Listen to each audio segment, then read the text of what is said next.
Hey guys, this is DJ here. I am in the forest garden and today is March 12th. Just taking a quick video of the loofah guards out there. So many loofahs that we did not need to harvest, nor did we intend to harvest at all. They got onto the tall tree there, and on top of that you can see the number of loofahs that are there that are dried up. When they fall, we are going to use it as scrubs or as firewood. Good tinder, that's very good tinder.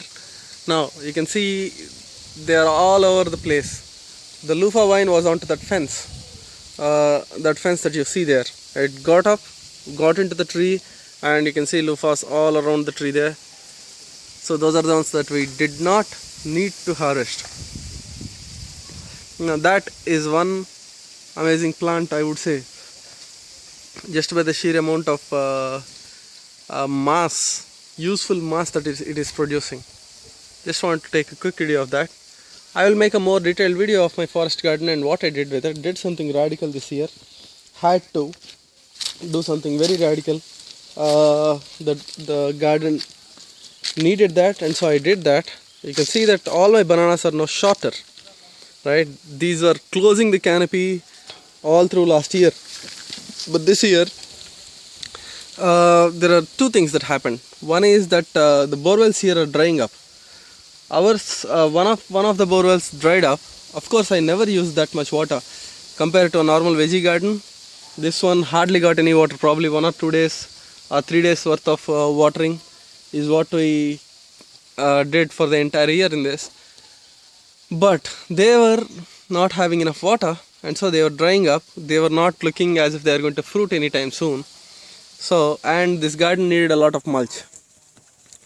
The bamboo dropped a lot of leaves, as you can see, but still the garden needed a lot of mulch. So I thought, I would chop back the bananas and open up the sun during the winter time, just to give a boost of sunlight to the other plants. And because the canopy was covered with bananas, the undergrowth was not that good.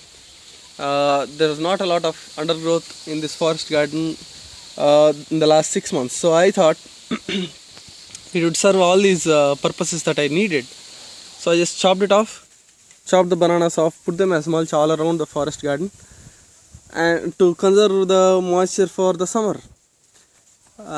Then I threw some seeds, some green manure seeds, some radishes, some roselles, some nitrogen fixers, whatnot. I just broadcast some seeds all around the place. Then it rained cats and dogs in the last few days, and you can see the whole thing is growing lush. You can see lots of seeds sprouting there, and through the mulch there, lots of seeds sprouting, germinating.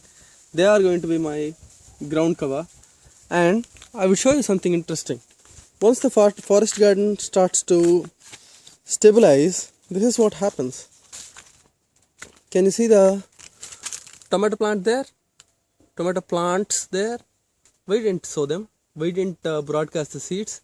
They were self-seeded. They came from the soil that we dump from the rooftop garden. Whatever the excess soil that we need to dump off, we just throw it here.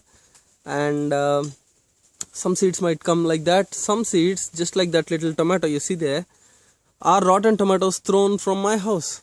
Right, that's where I stay in the first floor. I just throw it out into the garden, just for the kicks of it. Any waste organic material, I just throw it out here. Mangoes, this and that, any rotten material, or anything that is throwable, I throw in here. So you can see them coming up. Did not expect them to come up. Was not looking forward, nor was I surprised when I saw that they came up. So that is a produce, a harvest. Similarly, radishes are a harvest if I want to take them. Mustard greens are there. Lots of edible stuff, lots of food security. Not necessarily that I'll harvest all of it. It is not a yield mentality that I'm looking at. This is just a 200 square yards plot. And the idea for this is to be self-maintained, because one of the things that I know for sure is that I am getting away from here as soon as possible. I'm not going to stay in Hyderabad for long. I just want this whole thing to be stabilized, sitting pretty, growing and yielding as much as it can. And I'm looking at the major yield being from the fruit trees, and some minor understory yields like that perennial plant there, Ceylon Batsali. It's a leafy vegetable that tastes awesome, quite nutritious. So that's how it is. You can see some swamp there through the mulch. You can see the whole place mulched.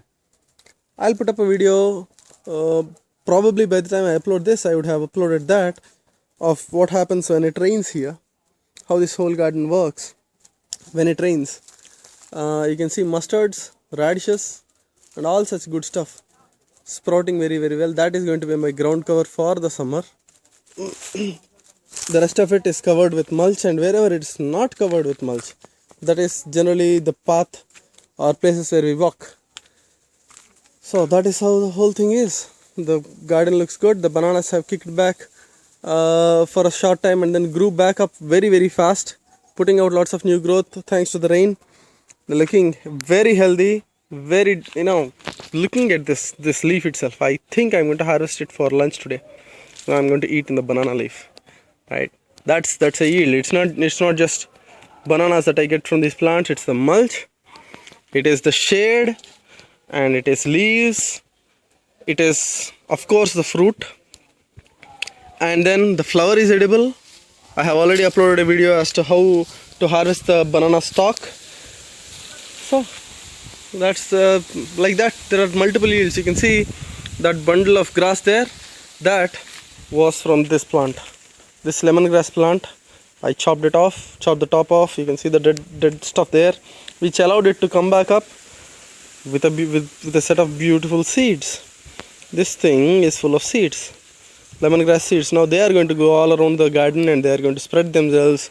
The whole thing will stabilize itself. So this is a quick general update of what's happening in the forest garden. Thanks for watching. DJ signing off. Oh, by the way, when I chopped these bananas off, I knew that it will delay the harvest for some time.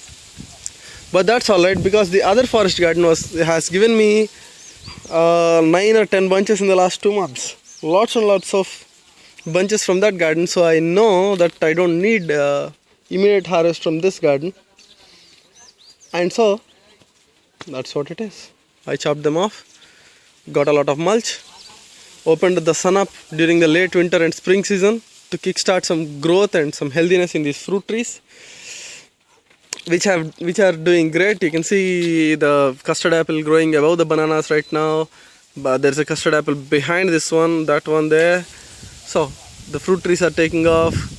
There's a mango right back there. I don't know if you can see that.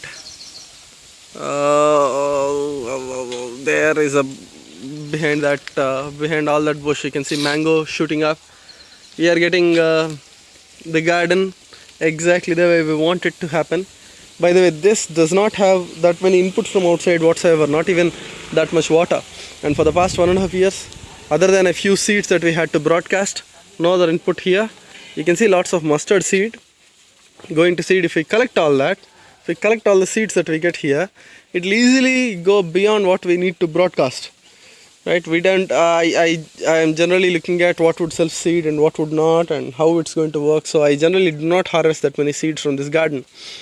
Very occasionally I do that. I collect subabul seeds, Lucina, however you want to call it. But other than that, the garden remains by itself, working by itself, or taking care of itself, which is exactly what I think needs to happen to this garden, even when I'm not around. Thanks for watching. DJ signing off.